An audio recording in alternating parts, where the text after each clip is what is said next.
भूषण के अग्रवाल, मेरे भारत भूषण के धरोहर और धर्म ध्वज के नीचे हंसी हंसी खुशी खुशी सहजतापूर्वक जीवन यापन करने वाले सज्जन भाई बहन और भारत के गन्ना में हमारे दर्शक एवं श्रोता भगवान, आप सभी को पावन चरण में हार्दिक अभिनंदन के साथ, हर्षोपार के साथ, पूर्ण प्रसन्नता के साथ आप सभी के बीच इस प्रसंग के माध्यम से, इस वीडियो चैनल के माध्यम से आप सबों के बीच उपस्थित हैं।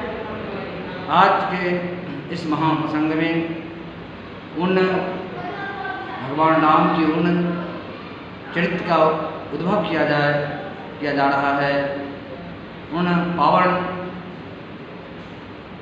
पावन चरित्र की उद्भव किया जा रहा है, प्रस्तुत किया जा रहा है। जिस समय भगवान राम की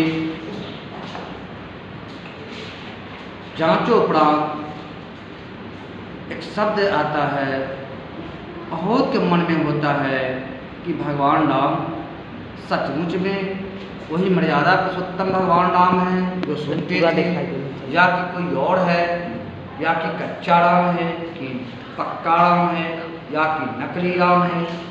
जिस तरह से हमारे संसार के वासी एक सोना की टुकड़ी देख लेता है तो उसे विभिन्न स्थानों पर जौहरी के पास लेकर उसको जांचने लगते हैं, असली सोना है कि नकली सोना है, या कि तांबा है, या कि पीतल है, या कि क्या है। इस तरह से जब भगवान राम धराधाम पर अवतरण होता है, आते हैं, लीला रचाते हैं, तो उनको बहुत के मन में शक संदेह उत्पन्न होता है कि वही राम है या कोई नकली राम है। आइए हम सभी समझते हैं, छोटे एक मीठे भावनाओं के साथ कहानी के प्रवेश करते हैं, भगवान राम की कथा में प्रवेश करते हैं। यह प्रसंग उस समय की है जिस समय भगवान राम युद्धोपरांत युद्ध के मध्य स्थिति में ही जब लखनलाल मेघनाथ के बाण से मूर्छित हो जाते हैं, और मूर्छित अवस्था में राम अपने गोद में भाई लखनलाल को सुलाए रहते हैं। और उस समय का जो उदासी, उस समय का जो निराशता पूरे बंदर मंडली में, भगवान राम के पूरे दलबल में जो उदासी छाया है, मातम छाया है, उस समय का उद्भव यह प्रस्तुतिकरण है। अब ऐसा लगता है विभीषण महाराज रात्रि में एक सजेस्ट करते हैं, अपना विचार देते हैं कि हे भगवान, यदि संभव हो सके तो हमारे भैया के राज में एक सुखेना नाम का वैद है, और वह वैद में खासियत है कि नब्ज टटोलते ही बीमारी बताते हैं और मूर्छित को तो सबसे पहले ठीक कर देते हैं। इसलिए यदि संभव हो सके, यदि कोई जाने वाला हो, उनको बुला कर लाने वाला हो गोपनीय ढंग से, हमारे भैया को जानकारी नहीं हो सके और बुलाने वाला यदि हो तो यह काम संभव हो सकता है। अब प्रश्न उठता है कि आखिर बुलाने कौन जाएगा, सुखेना को लाएगा कौन? तो फिर पवन पुत्र वीर बजरंगबली एकदम सटीक अवस्था में, तैयार अवस्था में बैठते हैं और कहते हैं, प्रभु ये पवन पुत्र जन्म राम काज हेतु, हे भगवान, मेरा तो जन्म ही आपके काज के लिए, काम के लिए ही हुआ है, इसलिए यह काम तो मैं ही करूँगा। आदेश दीजिए सरकार। भगवान राम दस मन से कहते हैं, लखनलाल, हे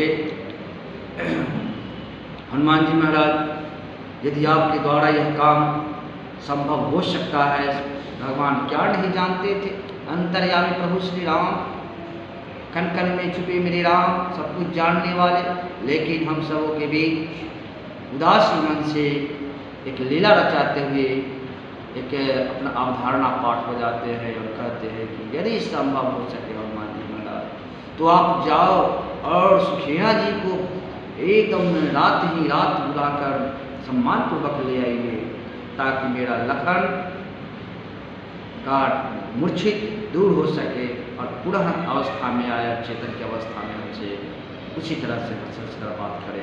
मेरा मन उदासी से भर रहा है। तो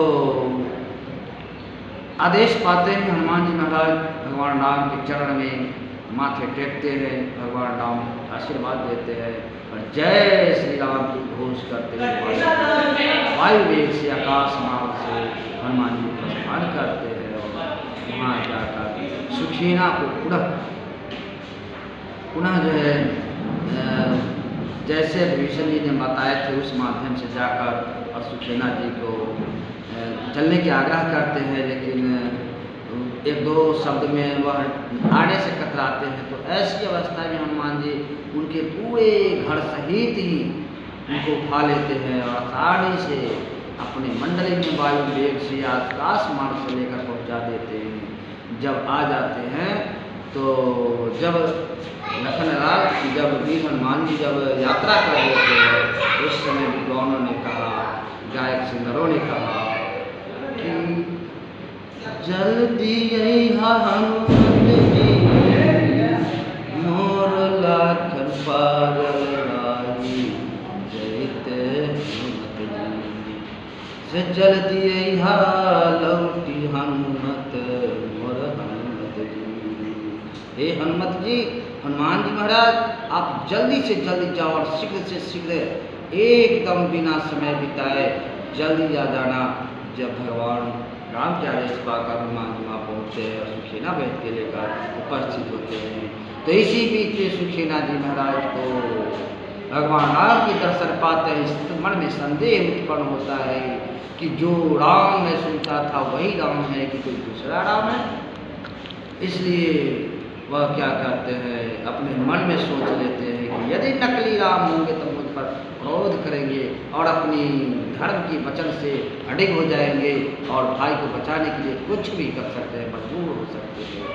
इसलिए ये जांच की भावना से भगवान को कहते हैं, जय प्रभु मुझे आप हनुमान जी महाराज तो ले आया जरूर, लेकिन मैं आपके भाई को इलाज नहीं कर सकता, उपचार नहीं कर सकता। और इसलिए नहीं कर सकता कि आप मेरे राजा महाराजा रावण के शत्रु को, मैं शत्रु को एक राजवैद का ये नियम नहीं कहता है, वेद नहीं कहता है, और एक राजवैद होने के नाते मैं आपके भाई को उपचार नहीं कर सकता। इसलिए कोई दूसरा उपाय सोचिए भाई को मूर्छित भगाने के लिए, लेकिन मैं आपके भाई को इलाज नहीं कर सकता। तो ऐसी हालत में भगवान राम एकदम बिना घबराए मुस्कुराते, उदासी तो मन में था ही, लेकिन भगवान भी सोचते थे कि वो मुझसे परीक्षा ले रहा है, असली राम है या नकली राम है। उन्होंने कहा कि हे सुखीना जी, यदि आपका राजगुरु का नियम कहता है, वेद शास्त्र कहता है, धर्म कहता है कि अपने शत्रु की भाई को उपचार नहीं करने का, तो मत कीजिए, मेरा भाई इसी तरह से मूर्छित रहेगा। तो भगवान कहते हैं वहाँ पर गायक ने, विद्वानों ने गाकर कहा है कि जिस धर्म के खातिर राम का बन हुआ, जिस धर्म के खातिर प्रभु राम का बन गमन हुआ, सीता का हरण हुआ, दशरथ का मरण हुआ, लक्ष्मण मरता है तो मरने दो। जिस धर्म के खातिर दशरथ का मरण हुआ, सीता का हरण हुआ, प्रभु राम का वनवास हुआ, यदि वचन के खातिर लक्ष्मण मरता है तो मरने, लक्ष्मण मरता है तो मरने दो। हे सुखीना जी महाराज, यदि आपका धर्म कहता है कि राज्य वैद्य होने के बावजूद भी आप किसी शत्रु के भाई को आप उपचार नहीं कर सकते हो, तो मत कीजिए, नहीं कीजिए। और इतना मैं ज़रूर कहूँगा कि जिस धर्म के कारण और जिस धर्म की खातिर मैं अयोध्या जैसे पावन नगरी को त्याग कर और वन में वनवास किया है, 14 वर्षों के लिए वनवास पसंद किया है, गला लगाया है, और उसी धर्म की खातिर मेरी सीता का भी हरण हुआ है, और उसी धर्म की खातिर इस मेरे याद में मेरे पिताजी का स्वर्गवास हुआ है, मरण हुआ है। और इतना जब घटना मैंने सही लिया तो इस भाई का भी मैं मरने का घटना मैं सह ले सकता हूँ। इसलिए यदि आपको ऐसा नहीं मन जाता है तो मत दिला। ऐसी वाणी जब कठोरता से भगवान राम कहते हैं जब मैं भाई का भी मरण सह लूँगा, इतना मैं सह लिया तो इतना भी सह लूँगा। इसलिए यदि नहीं मन जाता है तो नहीं कीजिएगा। उन्होंने कहा कि सो बात नहीं है सरकार, बात ऐसी है। सुखेना वैद्य जी अपनी सफाई में कहते हैं कि यदि मैं लखन लाल को उपचार करूं तो रावण काट भसाएगा, यदि मैं लखन लाल को इलाज करूं तो रावण मुझे काट समंदर में भसाएगा। हे प्रभु, अब मुझे भय इस बात को है कि यदि कहीं कान लग गया, कोई किसी ने जान लिया कि सुखेना ने ही उसको इलाज किया है और वह ठीक हो गया है, तो मुझे रावण समुद्र भी काट कर भसा देगा। तो कहा कि यदि अपनी रक्षा स्वयं चाहते हो सुखेना जी तो मेरे भाई का इलाज मत करो। तो अंदर से सुखेना जी का मन हृदय से प्रभावित होकर, भगवान राम के वचन से प्रभावित होकर पिघलने लगता है, द्रवित हो जाता है और कहता है, अपनी आप को संभाल नहीं पाता है, चरणों से लिपट कर कहता है, प्रभु मैं पहचान लिया, मैं तो जांच कर रहा था सरकार, जो वही राम है जिस राम को मैं खोज रहा हूँ, या कि दूसरा कोई राम है। आप तो वही राम हो जो घट में वास करने वाले प्रभु पिता परमात्मा हो राम। आपकी सेवा न कर सकूँ तो मैं किसको सेवा करूँ। अब उन्होंने अपने झोली मंत्री में टटोला तो उसमें उनके लिए उच्चार नहीं था। ये तो बड़ी बात हुई थी। उन्होंने कहा कि अब क्या करें, लेकिन अब फिर पेच फंसता है कि यदि पर्वत धौलागिरी पर्वत पर जाए और संजीवनी बूटी वहाँ पर दीपक की तरह चमकता होगा, और उस संजीवनी का कोई लेकर यहाँ उपलब्ध कर दे तो हमारे लखन लाल को कोई बाटा नहीं कर सकते हैं।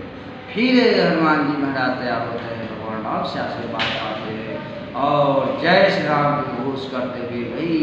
तब इस बीच में कहीं से रावण को कान लग गया कि ऐसी बात मूर्छा है, और वही संजीवनी रावण के गुरु ने कहा था कि यही मृत संजीवनी जाएगा और इसी से लखन लाल जीवित हो सकेगा। इसलिए उसने पहचान समाप्त होने के लिए सब में पूरे पर्वत पर दीप जलवा दिया था, ताकि रावण यदि हनुमान आएगा, आने के बाद भी हनुमान जी महाराज एकदम पहचान नहीं पाएंगे और खाली हाथ वापस लौट जाएंगे। उनके हनुमान जी महाराज की बुद्धि की क्या पता था रावण को।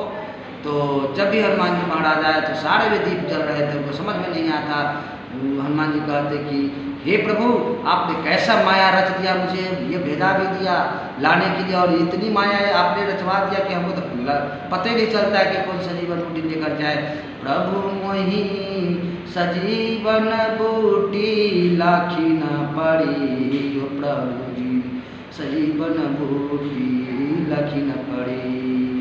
कहते कि हे प्रभु, मुझे तो लग ही नहीं रहा है, समझ में नहीं आ रहा है कि मैं क्या करूं। वैसे में हनुमान जी तो बुद्धि के दाता है, उन्होंने पूरे पर्वत को ही उठा लिए, सिर माथे धारण किए, हाथ पर धारण के लिए, और गदा के साथ वायु के साथ एकदम जल्दी से उपस्थित हो जाते हैं। और इधर भगवान राम के समस्त मंडली परेशान हो रहे हैं। अब कहते हैं सुखेना जी महाराज ने एक कह दिए कि यदि सूर्योदय से पहले वह उनको इलाज नहीं हो सका तो वो वापस नहीं आएंगे, मूर्छा नहीं टूटेगा, मृतक हो सकते हैं, इसलिए परेशानी भी कर रहा था। तो उदासी मन से इधर बंदर मंडली कहते हैं, यवता सूर्योदय जइहे लक्ष्मण मरल परल रह जइहे, यवता सूर्योदय जइहे लक्ष्मण मरल परल रह जइहे। करवा सजी बरबूटी लाई के, गोधन हरे भाई के। रोई रोई राम कहे हनुमत का करवा सजी बरबूटी लाई के, के दिलाई के।